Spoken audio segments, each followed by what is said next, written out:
Hey guys, Professor Bill, Comic Book University, and Batman issue number 93. Whew, first off, I'm sick. Can't show you my face. You're welcome. This was wow. Okay, a lot of stuff to be desired in this book. A lot of stuff to be desired. It's more about the setup more than anything else. What is the designer? Whatever, man. We're going to get into all that good stuff. Let's get to about who made this comic book. I'll give you a little bit about the book, and then I'm going to go into full spoiler mode because it's necessary to prepare you for what's about to come up with Joker War. All right, let's get talking. So, DC Comics proudly presents their Dark Designs Part 8 of 8.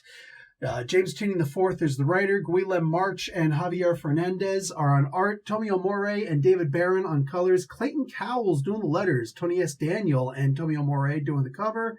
And the variant covers by Francisco Matina. Batman was, of course, created by Bill Finger. That's all. Nobody else. Okay, so basically, the book is Catwoman and Harley trying to go in, Harley providing the distraction so that Catwoman could transfer Wayne's billions into her own account to keep it safe from everything that the Joker's trying to do. Don't forget, we saw some stuff happening in Batman Secret Files issue number 3. That was probably the first of the major preludes to the Joker War. All right, I talked about it. I did a review for that. Go and check it out. Otherwise, go and buy the comic book. Probably do both. All right, that was amazing. That book is also referenced here in this issue. I love editor's notes. Okay, now on top of all that, what happens in this book is that Batman is trying to Batman faces the designer directly, and they get into a sword fight. At first, when I'm seeing these images, I'm thinking, holy crap. James Tynion IV has just gone and given Batman his very own Baron Zemo. That's pretty cool. I was saying that's pretty cool. Like the closest we could possibly say that was is Ra's al Ghul. But yeah, no, it's different. In this case, the designer seems to be a Baron Zemo. That only lasts for so long, but it was still pretty cool.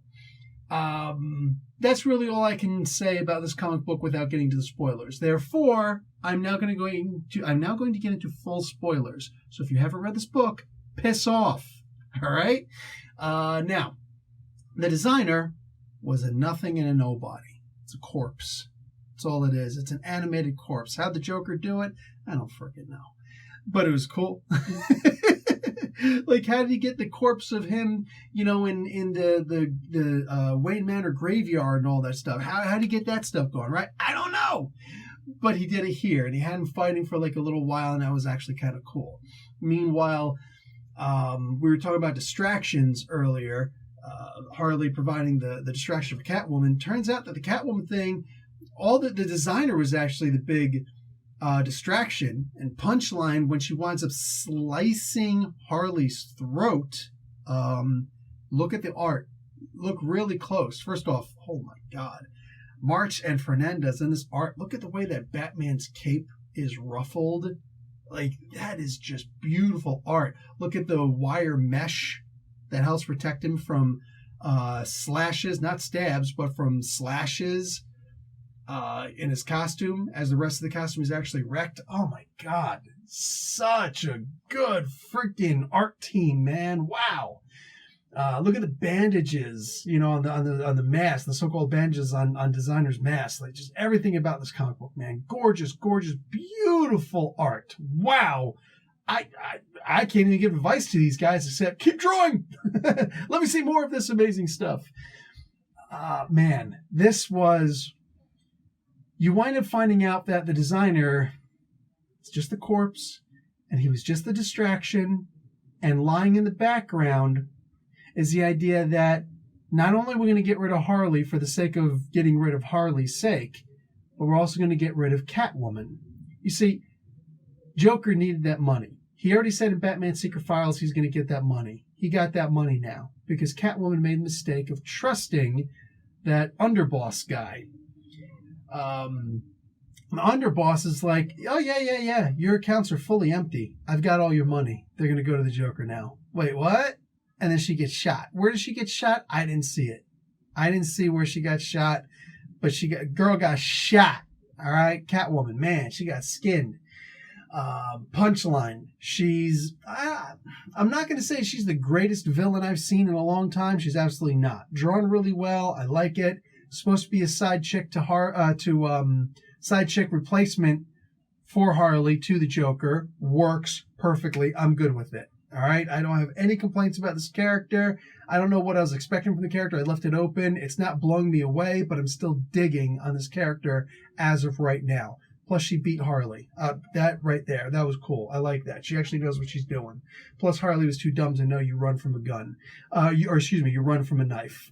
Like, she had a rifle. She had this gigantic two-handed hammer and a rifle, a two-handed rifle in a fight against a girl with two knives. Nah, you were doomed to lose in close quarters. Done. That conversation was long had. So, when you realize that the Joker is now worth everything that Bruce Wayne was worth, when you realize that they told Batman exactly what was going to happen, and he still wasn't smart enough to figure out how to stop it. Meanwhile, he's saying how he was smart enough to stop it all. Yo, there's going to be a lot of people who have a problem with this. But you know what? I'm sick of seeing Batman getting beaten physically, but yet he's still able to beat them with his brains. Sometimes I want to see Batman get beaten, getting his brains beaten in also. Sometimes I want to see Batman get outsmarted. Bane did it, and he's never had a single cool moment since he did that and broke Batman's back. Never had, in my opinion, one single inkling of a cool moment since. And I'm saying all it takes is that one moment of outsmarting Batman. Could this be the case here? Possibly. I love that I was mad at the way that Deathstroke was being used as he's just getting punked out in here. I'm just like, dude, that's not cool, man. That's not cool. I get where they're going with this, but just straight chumping him like that in the previous issue, well, we get to see that what needed to happen happened. Certain people had to be taken out of the equation so that Batman could fail, because he does rely too much on these other teams. Hey, I notice I haven't seen a single Robin in here. That says something. How come there were no Robins? I think that he's going to have to start depending on them now, because Homeboy is screwed. Batman without money. We're going to see now. Here's the thing. That's the thing about Joker War. Here's something we're going to see. We've already seen how cool the Joker is. We're going to see how much cooler he could be under James Tynion. But now, Batman has to win without the one thing that we've always said. The greatest superpower that any superhero has ever had was limitless funds. Now we got to see what Bruce Wayne, what Batman can do without his limitless funds. And that is the kind of Batman I'm looking forward to seeing. So Joker War starts with the next issue. This was a prequel to it. This whole story arc was technically a prequel to it without us even necessarily realizing it. But I suspected as much. But boom, now it's official. Also, Batman Secret Files issue number 3. Go and check all of it out, because the Joker War starts now. I am out. Leave a like. I appreciate it. Professor Bill, Comic Book University. Class dismissed.